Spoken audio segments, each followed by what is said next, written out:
Alright, Chapter 3, Trucks. We're on the rolling stock AIPD TR0655, Edition 4. Chapter 3, Trucks. Trucks are located on both ends of the railway car, supporting the car body. The distributed weight of the car, contents of the wheel and axles attached to them. Since the majority of the trucks are generally using the only four wheels, the chapter concentrates upon them.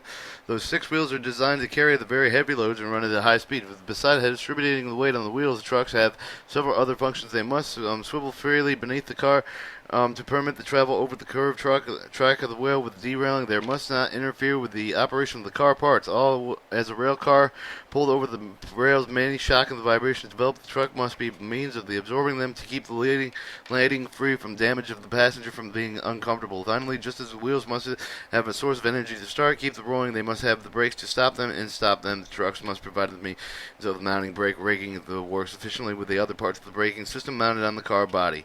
To provide all these functions varying in the degrees, the variety of the trucks, and they have been designed to construct. The chapter does not attempt to cover all the different designs of one typical four-wheel truck with all the parts of their function explained in detail. Some of the most of the common variations also presented in paragraph 3.6 describes a briefly six-wheel truck.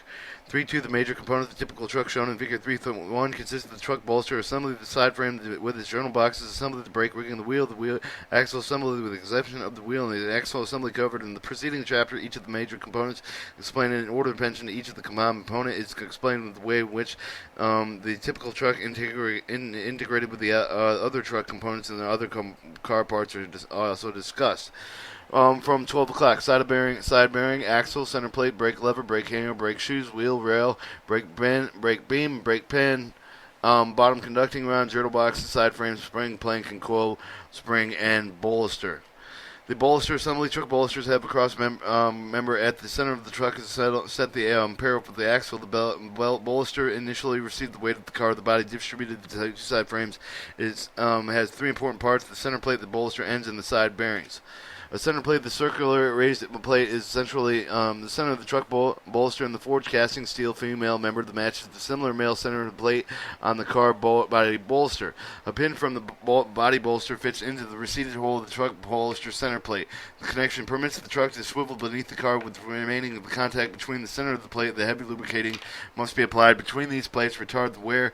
When the car is on the straight track, most of the weight of the car is in the contents directly upon the center plate. When the car is moving on the curved track, the side bearings support them. Some of the weight is explained in subparagraph C.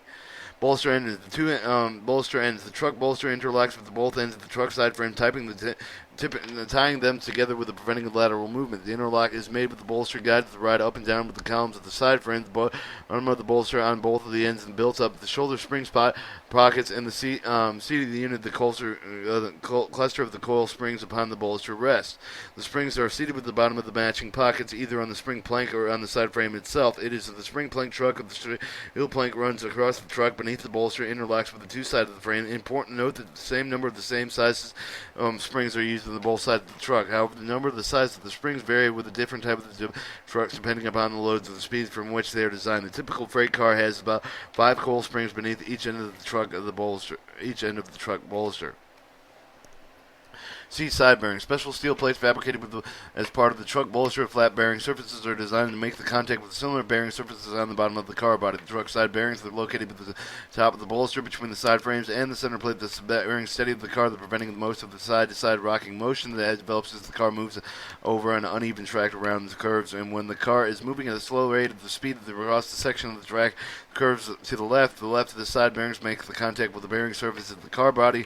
Wearing the car is moving the high rate of speed, the right bearings make contact because of the central force acting on the car body. The car is on the straight level track. None of the side bearings are in contact with the car body bearing surfaces. A heavy lubricant should be applied to the bearing surfaces to reduce wear. 3/4. The side frame. The side frame should be shown in Figure 3.2. The cast steel, the dual shroud member having the connection columns into which the truck bolster interlocked with the journal boxes in the casting. The integral side frame of the end on each end of the bottom of the truss is in cast to feel that each of the spring plank of the spring themselves between the columns and the journal boxes on the top of the truss of the brake rig lugs are cast provided with the means of the hanging of the brake beams of the truck side frames are subject to severe stress strains, and when the car is unloaded with being in the pulled and the high rate of speed, they should be inspected frequently and carefully for the cracks and chips because the failure of either frame would cause the car to derail. Because of important function of the journal box, the inspection maintenance requires it's discussed in a separate paragraph. 3.5 journal box. The axle journal discussed in preceding chapters housed in the journal box. The typical journal box is a solid friction bearing is shown in Figure 3.2. The box has three principal functions. It distributes the weight of the car, the lading of the evenly on the journal. It provides a continuous lubrication over the journal. Dissipates heat generated within it. Each part of the journal box is explained with the following subparagraph. The dust guard of the are inserted with the vertical slot with the box and back end of the box. The plug fills closely with the turn to the axle dust guard seams to prevent the dust cylinders and dirt and moisture from entering the box from the rear. The dust guard and plug are inserted with the slot before the journal is fitted into the box. B. The journal friction bearing of the cast of the contour of the match of the axle journal is made with the bronze, brass, or special iron is set up on the top of the journal. The journal bearing of the babbitt metal, the typical journal metal ox assembly lining on the soft but tough and durable bearing on the bearing is subject to continuous wear while the car is in motion. It is designed for easy removal and replacement. This is your journal box with the journal box wedge, the dust guard inserted here, the bearing, and the axle journal in the packing. Journal bearings have been in use for the passenger cars for some time, and in the last few years, the number of the freight is equipped with the roller bearings have been doubled. In the future, all new freight cars and more old ones going into the shop, major repairs will be equipped. Some of the type of the other roller bearing because of the journal roller bearing assembly with the sealed lubricant can run 3 years without requiring an added lubricant maintenance, and inspection time will be greatly reduced for the traditional hot box troubles, causing scheduled delays will be considerably less. The Army has few freight cars with journal bearings, and passenger ambulance cars, however, have journal boxes using grease lubricated roller bearings because they need special equipment to replace the lubricant. Army rail cars for the bearings have been taken care of at the commercial shop. See, the wedge is a companion piece of the friction bearing. It is constructed with the rocker contour with the distribute the weight evenly on the journal bearing with the wedge. Receive the proportionate weight of the car. The landing of the journal box turns to transfer the weight into the bearing. Weighting the transfer to the journal with the wheels that to the rolls. With the heat of the transfer reversed, the process is true. The heat generated between the bearing of the journal is transferred through the wedge of the journal box, where it is dissipated to the atmosphere. D. The packing and the lubricant required for the friction bearing are housed in the bottom of the journal box. As the journal turns, it picks up the lubricant from the packing of the which acts as a wick. The lubricating is poured into the bottom of the journal box in sufficient quantity to keep the journal packing saturated. If the lubricant gets low and journal box becomes dry and hot, called the hot box, will develop, and prolonged overheating with the journal causes it to break and result in car derailment.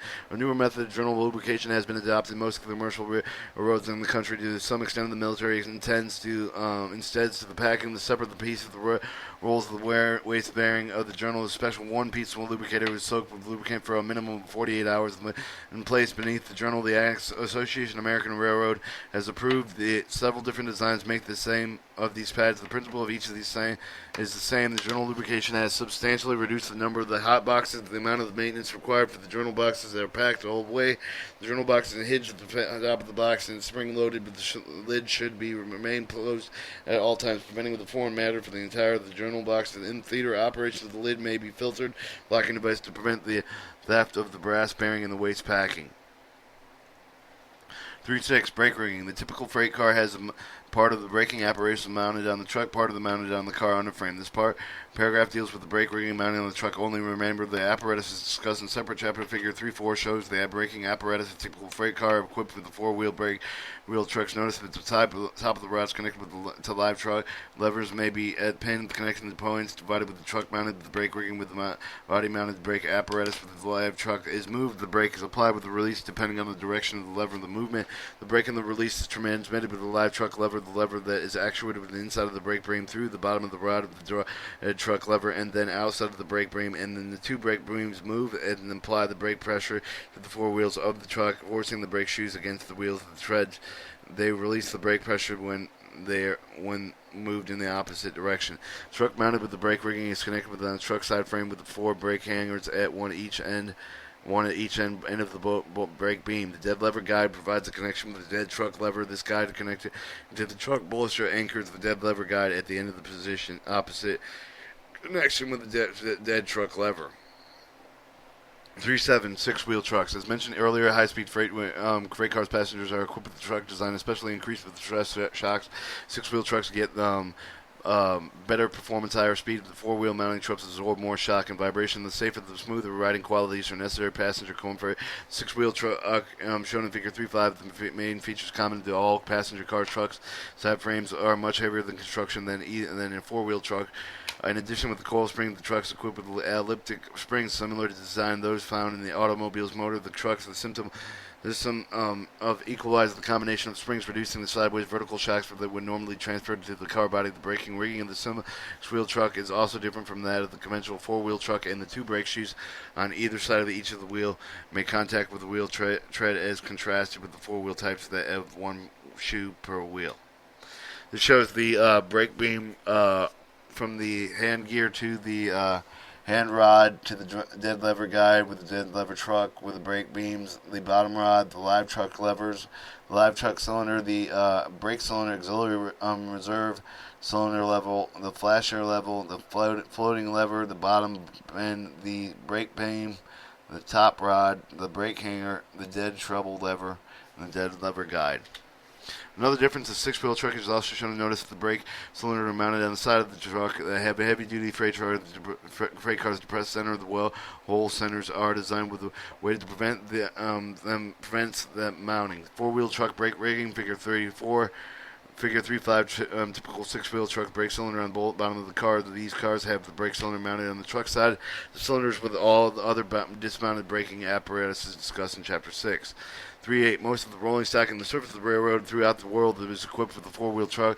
In addition, with the wheels, these principal parts of the truck are all bolster, assembly, side frame, journal, box braking, and set parallel axle truck bolsters, and three main parts is raised and center plate with the connection with a similar plate of the car body, permitting the car to the swivel end of the interlocking with the truck side frame, preventing lateral movement. Side bearings located with the bolster top midway between the end of the center plate to the steady of the preventing of the most of the rocking matter. The truck side interlocks with the bolster and casts into the side frame of the journal box with the part of the important function of the dust yard. Keeps the dust and the dirt moisture from the entire box of it's from its rear. A wedge distributes the weight of the car and landing evenly over the axle journal, packing lubricant, keeping the journal overheating. A lid on the outer end of the box keeps it from getting into the box. Braking force is transmitted through the levers of the brake beams. The force of the brake shoes against the wheels treads. Part of the braking apparatus is mounted on the truck, part on the car underframe, described in the next chapter. Chapter 4, underframe, gondola car. Chapter 4, underframe. 4.1 General. The underframe of the structural framework to which the trucks discussed the previous chapter, connected with the parts of the framework as well, riveted together or both. Assemble the underframe of the platform of the superstructure as the car is built. This supports the combined weight of the car body and the lighting of the car with the carrying of the receiver that absorbs the pulling stress and the buffing the shock of the cars being coupled to move. The underframe consists of the framework below with the floor. Then cars include the sills of the body, bolsters, sills, cross bears, cross ties, floor strings, striker plates, striker plates, safety attachments. These main parts of the common underframe, except for the under the same of the tanker cars. Such shows both a typical riveted underframe of the welded steel underframe. They refer to the figures as you study each of the part underframe as discussed in the following paragraph. 4.2 The sills. The three structural members of the underframe are the center side and end sills. These actually are the five members: one center sill, two sills, two end sills. They are discussed in the following subparagraphs. I've labeled them. 4.11 The center sill, the most longitudinal member of the underframe structure. Its backbone of the frame transmits the bowling stress and the buffing shocks from one end of the car to the other. Pockets are located in each end of the center sill to the house of the draft gear. The couplers discussed in the next chapter. The thickness of the sill in same cars increase between the two body bolsters. The increase the thickness results in the increase of structural strength of the underframe. As a result, increase the thickness of the center is accompanied by the similar increase of the thickness of the side sill. Alright, here's the top. It shows the riveted body bolster, cover center plate, floor stringers, and body bolsters. The end sill, the center sill, the side sill. And then from the bottom, you see the crossbar, body bolster, side bearings, draft gear, pocket, end sills, diagonal braces, string support, side sill, and steel pocket, welded seal. The side sills outside of longitudinal members running the entire length of the car, the ones on each side they constructed so that the channel is formed in two flanges extended with the forward toward the inside of the car. The flat surface of the outside of the cross member to discuss in subsequent paragraphs fit into the channel of the side frames. On some of the cars, the side sills are thickened in the center to increase the strength. On the flat car stake of the pocket, they are cast with the riveted welded on the flat outside of the surface of the side sills.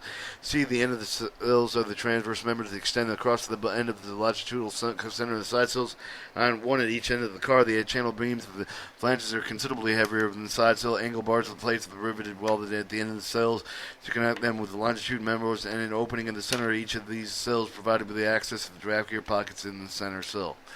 4.3 body bolsters. The next important part of the underframe of the two body bolster transverse cross members of the frame. In early discussion of the car trucks is pointed out of the truck bolsters and matching the counterpart of the part of the car underframe. The body bolsters are probably remember the truck, the bolster, and the center plate that matches the contact with the center plate of the body bolster. A center plane secures the connection between the two plates and the weight of the car lading on transmitted to the truck and contacting connecting the plates. Therefore, the body bolster must be a strong member for the underframe because it is a direct line of the weight transmill. Body bolsters are located near each of the end of the frame and the perpendicular attached with the center frame and the sill of the backbone of the frame. Each consists with the center plate, the top of the bottom cover plates, and the two side bearings. The center plate has already been discussed. The top of the cover plate passes over the center sill and the bottom covers the center plate and the two side bearings attached to it. Again, remember the truck, the body bolster side bearings were discussed earlier. These matching members are located in the bottom of the body bolster together, and they prevent the excessive sideways of the car. 4.4. The cross bearers and cross ties. Cross bearers and heavy transverse members between the two body bolsters, the tie side sills, the center sill. Stiffening the structure helps to disturb the weight of the car. The loading some of the cross bearers extend with the side, one side of the sill, and the other ends they have filters between the two beams of the other center sill because of the thickness of the cross bearer holes usually drilled into them on their either side of the center sill. The air brake steam lines that can pass the same freight underframes have angle iron brackets either riveted or welded onto various parts of the underframe secure to these lines. Example, the kind of structure shown in the wheel sail frame, welded steel frame and figure 4.1. Cross ties differ from the cross side bearers size and smaller and lighter, and they connect the side sills to either side of the center sill. Cross ties do not extend from one side to the other, so they are sometimes called stringer supports. 4.5. Floor stringers. The floor stringers are longitudinal members located between the center sill and the side sills. They usually run for the length of the car between the end of the sill, the flooring of the car, and attached with them, secured with all transverse members to strengthen the framework. Although they occupy the same position as the sills, they are not designed to function as sills. 4.6. The striker plates and safety attachments to protect the draft gear. The center sill of the striker plate will be welded, riveted around the coupler opening in the end of the sills. The coupler horn strikes these plates with the car being coupled to another car. Protecting the operating personnel from the injury, safety attachments are placed on the underframe. The attachments are discussed separately in the chapter. 4.7. The two principal types of the railway car underframes of the riveted welded steel construction. Both the types of cones consist of several different members that vary in size, strength, depending upon the capacity of the car. Was designed. The center sill of the backbone of the underframe of the box fin, and the side end sills remained in under the frame. Be called the ribs, except for the floor stringers provided with only with the mounting of the car flooring. The underframe has been opening with the both ends into the draft gear, is seated with the connected with the draft gear at the couplers. Both of these pieces of equipment are discussed in the next chapter. Chapter 5, draft gears.